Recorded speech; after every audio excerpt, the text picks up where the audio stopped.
आपके साथ कभी ऐसा हुआ कि कहीं खो गए?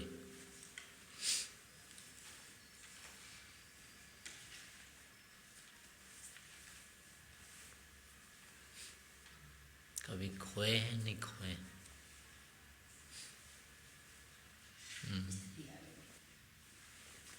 आपका भी अनुभव है?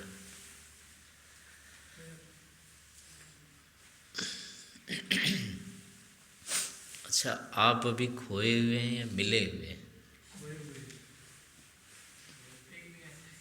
हैं?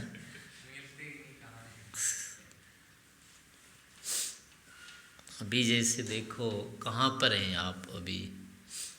सूरज, चांद, तारे आदि को मिला करके देखो, कहाँ है अभी?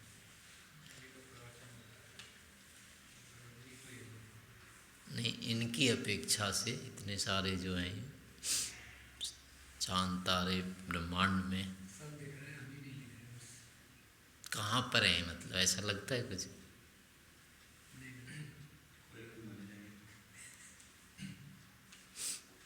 इनका कोई और छोर किनारा दिखता है, यहाँ से निकल के चले जाएंगे?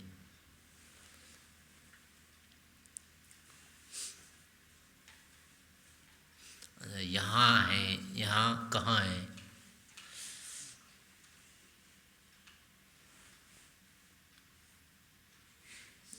जिसको कह रहे हैं कि यहाँ, वो यहाँ का क्या अर्थ कर रहे हैं? कहाँ है?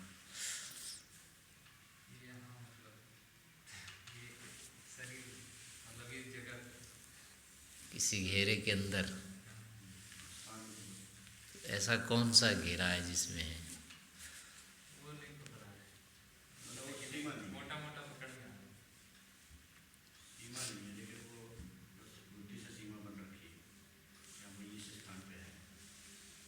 हाँ, तो यानी कि वस्तु तत्व में वो सीमा भी तो नहीं मिल रही है ना, और मान भी रहे हैं, लग भी रहा है किसी घेरे में है, लेकिन वो घेरा भी नहीं मिल रहा है। कहाँ है घेरा?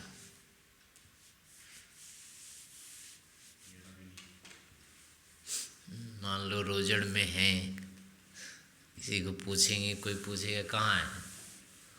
रोजड़ में। अब रोजड़ में कहाँ है? आर्यवन में कहाँ है? विद्यालय में कहाँ है? विशाल भवन में कहाँ है? हैं? शरीर में कहाँ है?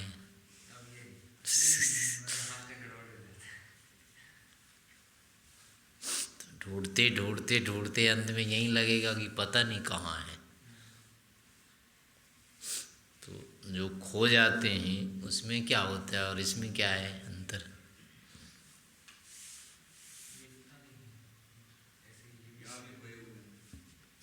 वहाँ आपका भी पता नहीं होता है, पता नहीं कहाँ है।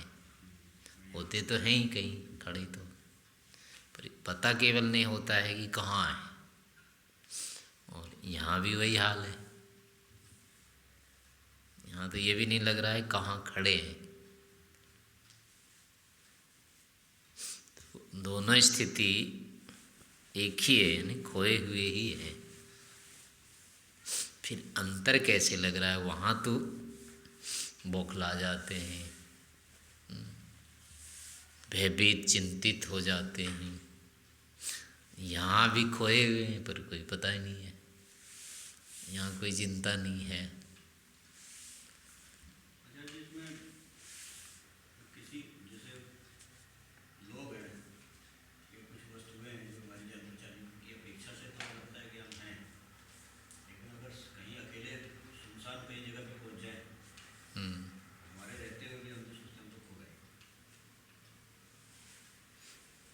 यानी कि यहीं पर केवल व्यक्ति नहीं हो, चेतन कोई नहीं रहे, फिर नहीं लगेगा कहीं हूँ। तो अब इससे ये थोड़ा सा फिर कर सकते हैं संभावना, आशंका, अनुमान कि हमको जो लग रहा है खोए नहीं है, यानी कि कोई आश्रय पकड़ा हुआ है। किसी ने किसी को आश्रय माने हुए हैं, ये हमारा धरातल है, आधार है, आश्रय आलम्बन है, वहाँ वो आलम्बन ही खो जाता है। आलम्बन नहीं पता लगता है किसके सहारे हूँ। लेकिन यहाँ वो लग रहा है कि किसी न किसी के सहारे हूँ।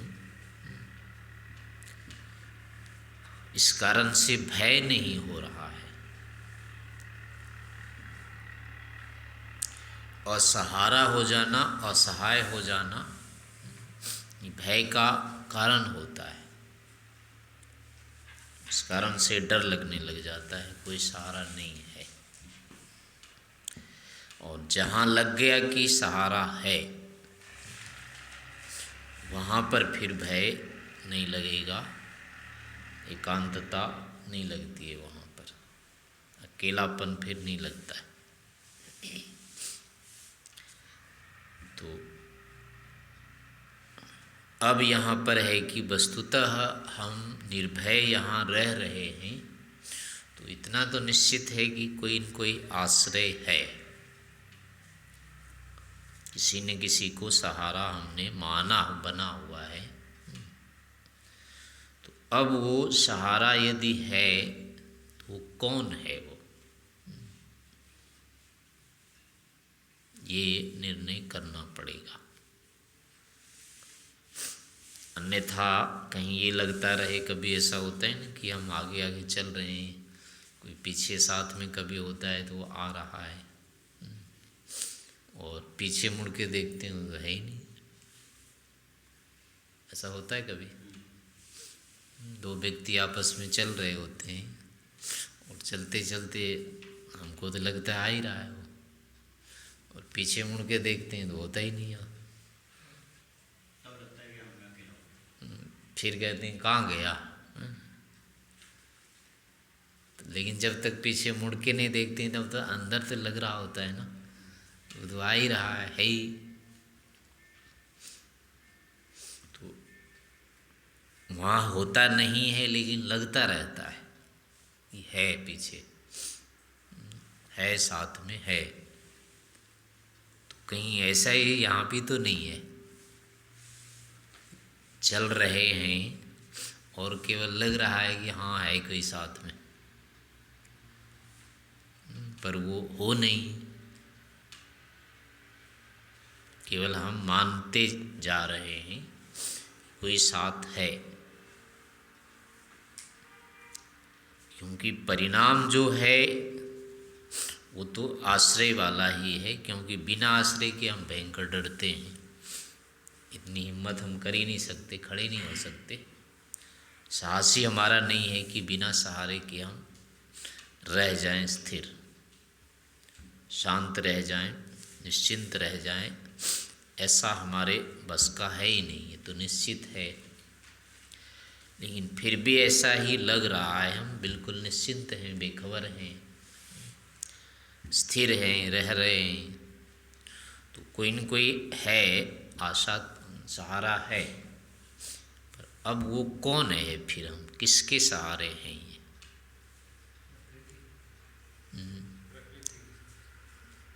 प्रकृति से जुड़े हुए ऐसा लग रहा है, वही तो था ना अभी कि कहाँ अटके हुए हैं, वो भी तो नहीं लग रहा।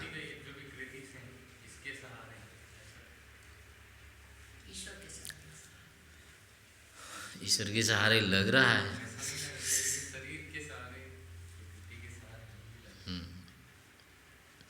तो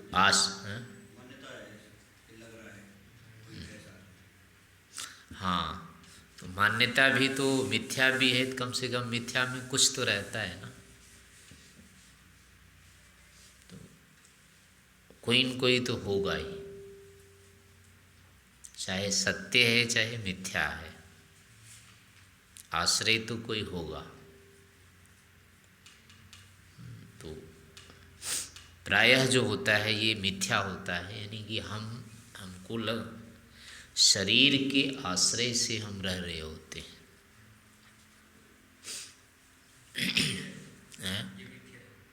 ये मिथ्या है, शरीर के आश्रय से हम नहीं रह सकते।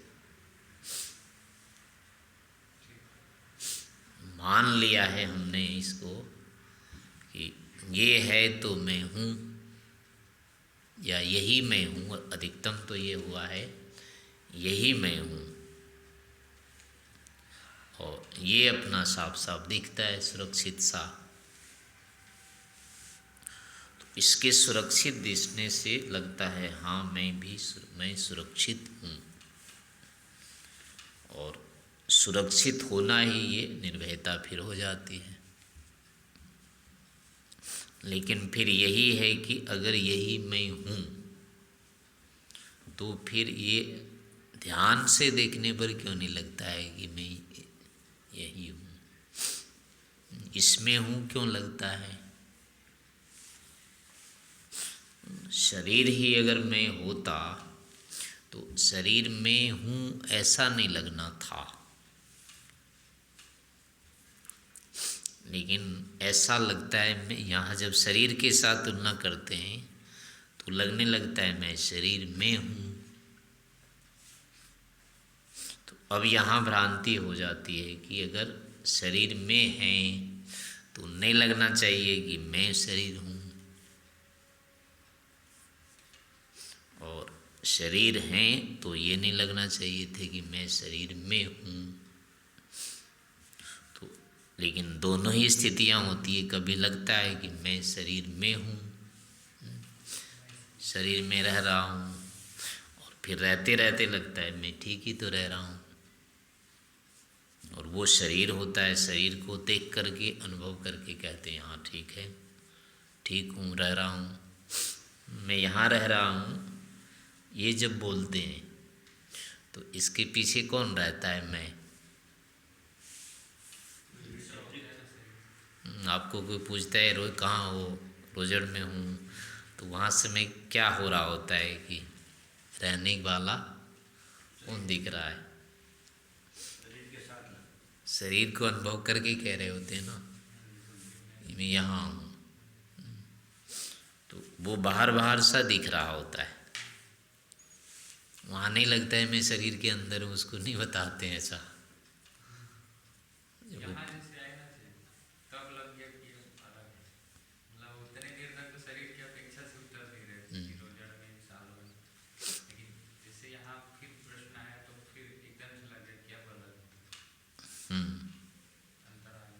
हाँ वही है ना, फिर वो बदलते जाता है ना हमारा उत्तर। कोई दूर देश वाला पूछेगा, भारत से बाहर वाला, तो उसको नहीं कहेंगे गुजरात में हूँ, उसको कहेंगे भारत में हूँ।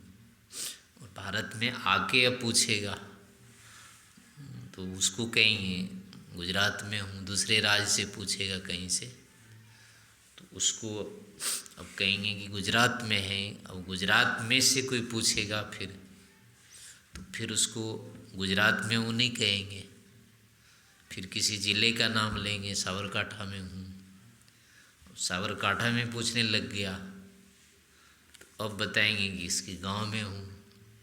और गांव से पूछा तो बताएंगे स्थान में हूँ।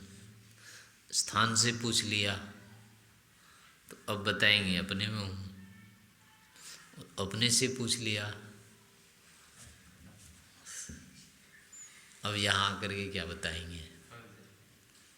यानी उत्तर बदलते जाते हैं, बदलते जाते हैं, आते आते बदलते बदलते चुप हो जाते हैं, उत्तर होता ही नहीं है। तो इसका मतलब है कि हमारा ये जो ज्ञान है ये ठीक नहीं है, मिथ्या है। और दूसरी बात ये है कि हम निश्चिंत भी नहीं हो सकते बिना आश्रय के, और आश्रय हमारा जो है ये मिथ्या है। तो इसका अर्थ हुआ कि हमारे लिए जो यथार्थ आश्रय है उसका परिज्ञान यदि हमको हो जाए तो ये खोने वाली स्थिति फिर नहीं रहेगी, अनुत्तर वाली स्थिति फिर नहीं रहेगी। वास्तविक में फिर हम जिस आलम्बन से रह रहे हैं उस पर आ जाएंगे। शरीर में भी हम वस्तुतः शरीर से इसलिए लग रहा है जुड़े, शरीर में भी हम ज्ञान के आश्रय से रह रहे होते, शरीर से जुड़ कर के नहीं रहते हैं यहाँ भी, क्योंकि आत्मा के लिए वो 2 सूत्र याद है ना, तद योग पारतंत्र्यात्, क्या है सूत्र, प्रकृति पारतंत्र्यात् है, क्या है,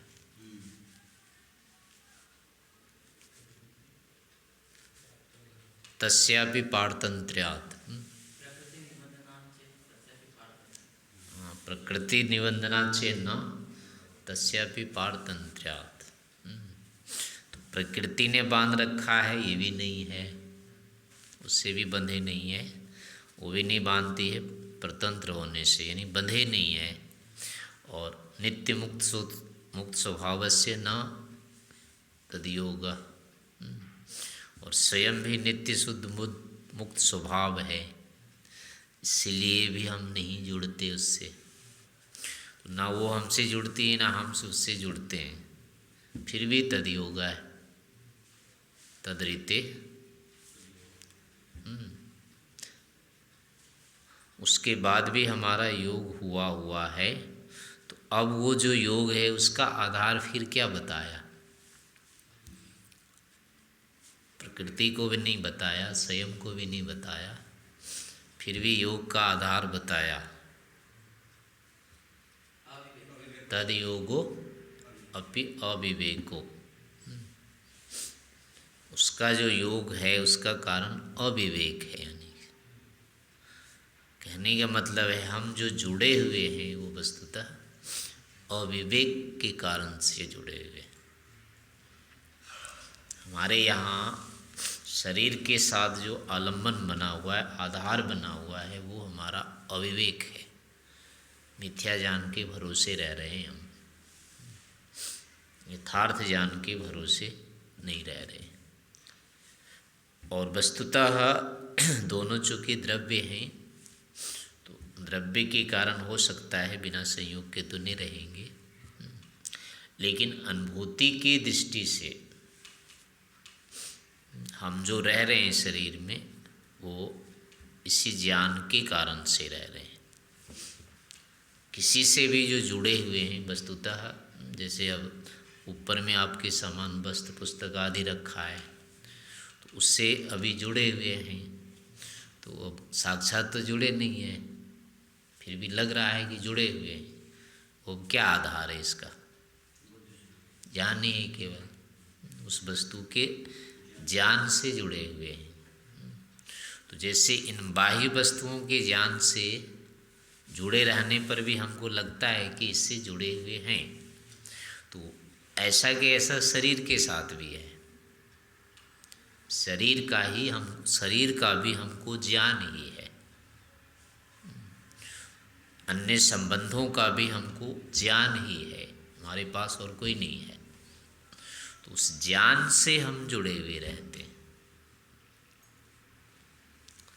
अब उस ज्ञान में फिर क्या होता है, यानी कि जब हम जब चाहते हैं, यानी अभिष्ट जब होता है, अभिष्ट होते ही अगर वो ज्ञान हमको उपलब्ध हो जाता है तो बेचैनी नहीं होती है, तब हमारा वो संबंध बना रह जाता है। लेकिन अभिष्ट हब हुआ और ज्ञान नहीं उठा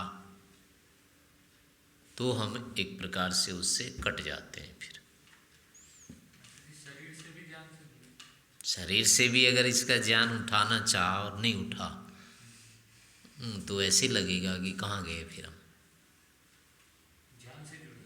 शरीर से भी ज्ञान से जुड़े हुए हैं हम, क्योंकि शरीर में कहाँ हैं हम, इंद्रियों, शरीर से तो इंद्रियां, शरीर से अंदर तो इंद्रियां हैं, इंद्रियों से भी अंदर मन है, और हम मन में हैं, तो शरीर से कहाँ जुड़े हुए हैं, साक्षात शरीर से भी हमारा नहीं है, बस द्रव्यता संबंध नहीं है।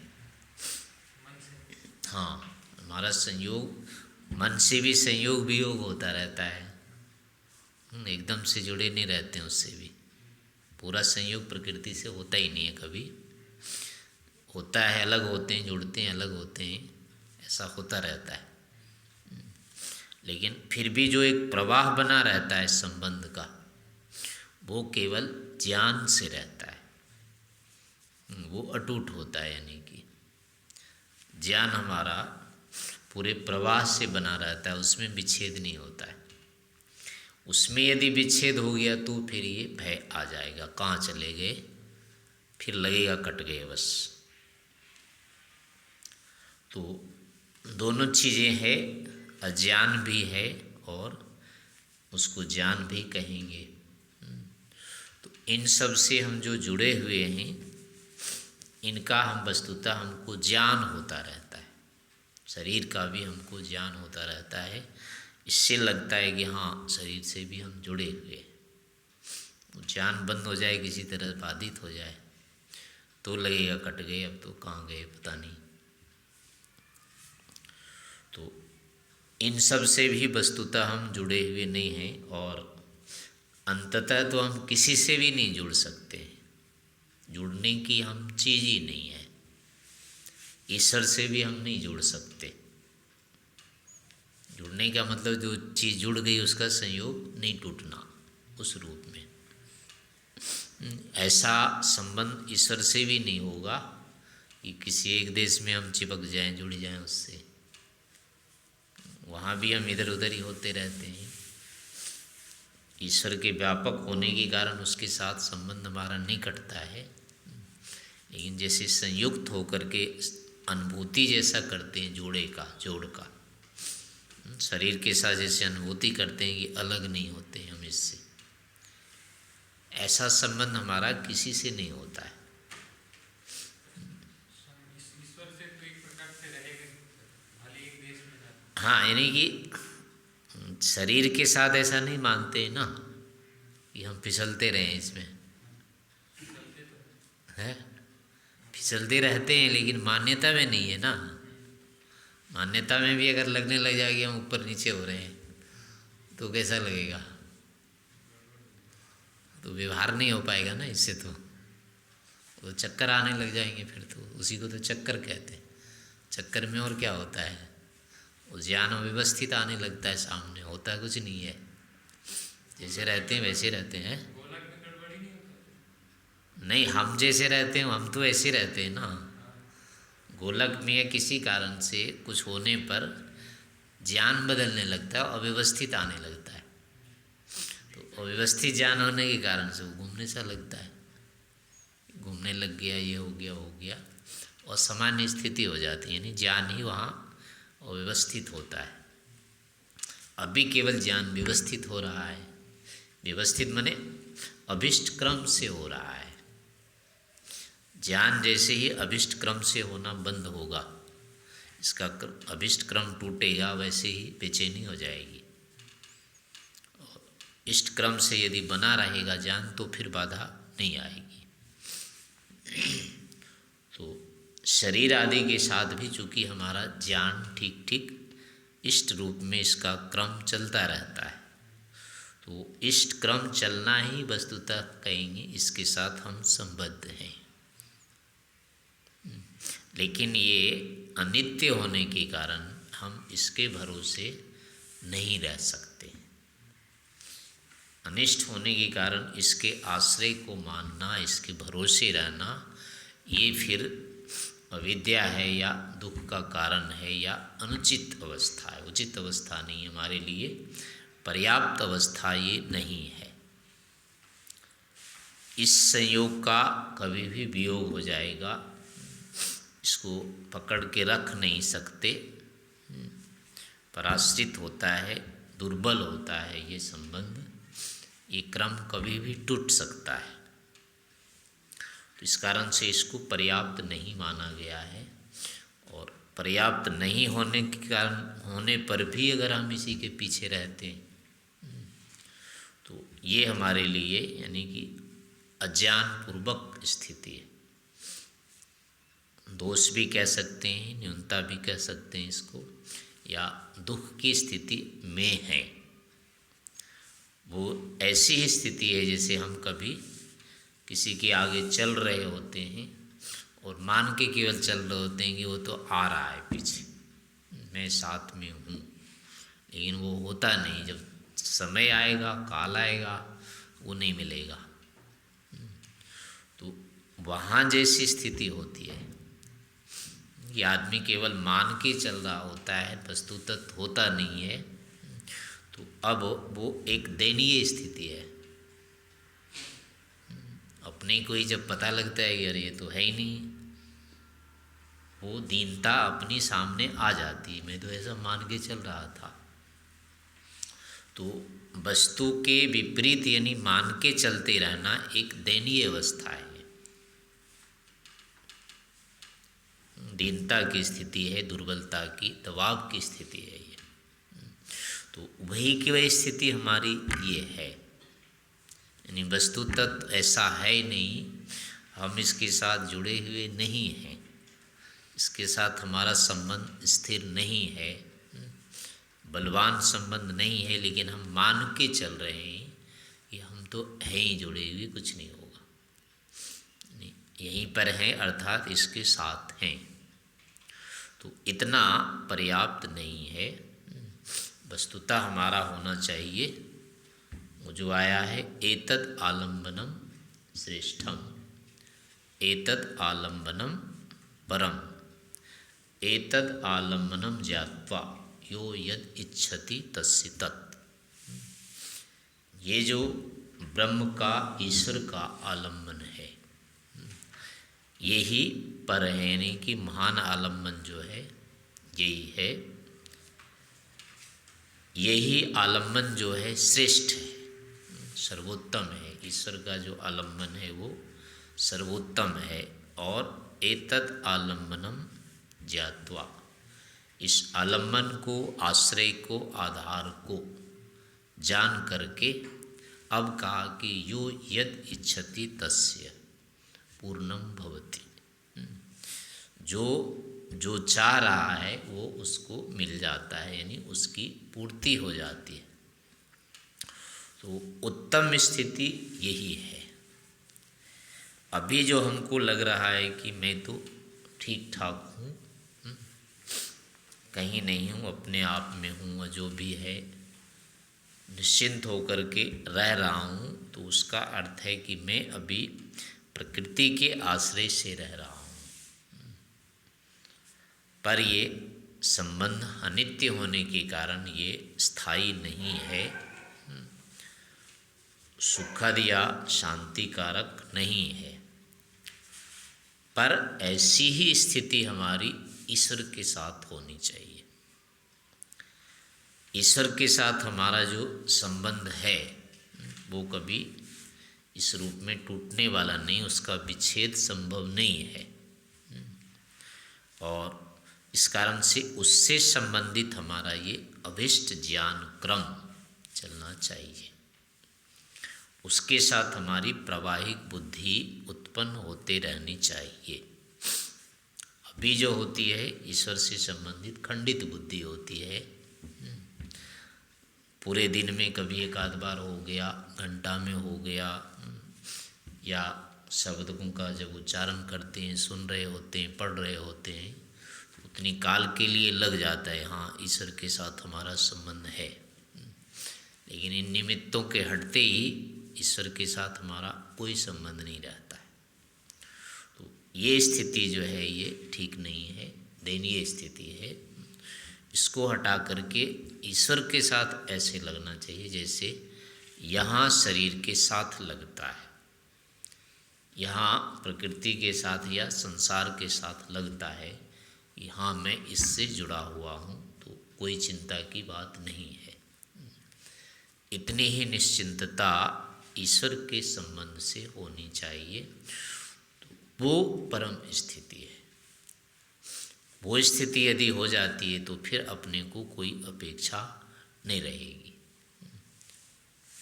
जैसे जो कोई अभिष्ट है उसका जो कर्म का प्रवाह चलता रहता है, उसी के कारण वो जुड़े हुए रहते हैं। लेकिन जैसे ही वो प्रवाह टूटता है और टूटने के बाद में जैसे हम अपने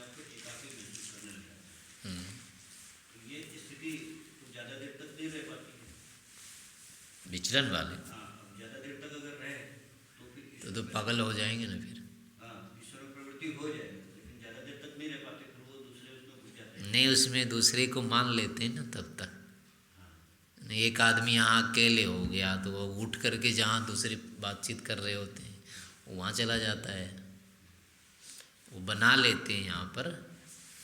लेकिन वो ये नहीं सोच पाते हैं ना ये क्यों कट गया, ये कट गया और ये कैसे जुड़ जाएगा। अगर उस बीच में अगर हम ईश्वर को ले आए, लेके आए, हाँ, तो फिर प्रवृत्ति बन जाएगी। हाँ, यानी वहाँ हम इतना मतलब साहस नहीं कर पाते हैं, खड़े नहीं रह पाते हैं उस स्थिति में। अगर वहाँ खड़े होकर के विचार करेंगे ऐसा कैसे हुआ, आखिर हम इसके साथ भी जुड़े हैं तो कैसे जुड़ गए हैं। वास्तविक आलम्बन तो हमारा ईश्वर ही है, उसके कारण ही तो जुड़े हैं ये, और किसी तरह से तो हम जुड़ नहीं सकते थे इससे। ईश्वर ने ही हमको जोड़ा हुआ, उसके कारण से हम जुड़े हुए हैं, और उसकी व्यापकता के कारण से हमें ही संबंध उससे। तो हम अकेले तो कभी हो ही नहीं सकते, लेकिन उससे संबंधित ज्ञान का अभाव होने के कारण ईश्वर के साथ अपना संबंध जो संयोग नहीं दिखता है, तो इसके अभाव में फिर अकेलापन लगने लगता है। तो उसका भी यही उपाय होगा, यहाँ भी वस्तुतः हम इनके ज्ञान से जुड़े हुए हैं, द्रव्यात्मक संबंध से नहीं जुड़े हुए हैं, बल्कि अपने को इनका ज्ञान हो रहा है। तो अगर ऐसा ही ज्ञान ईश्वर से संबंध यदि उठने लग गया तो वहाँ भी संबंध दिख जाएगा। द्रव्यात्मक तो है ही उसका, बस अभाव केवल ज्ञान का है। उससे संबंधित ज्ञान का प्रवाह यदि बनने लग जाए तो फिर ये स्थिति ईश्वर में भी आ जाएगी, और वो वाली स्थिति पूरी तरह से निश्चिंत होगी। उसमें फिर कहीं खोने का, हटने का, भागने का कहीं कुछ नहीं होगा। तो इस प्रकार से ईश्वर के साथ संबंध बनाने का प्रयास करना चाहिए।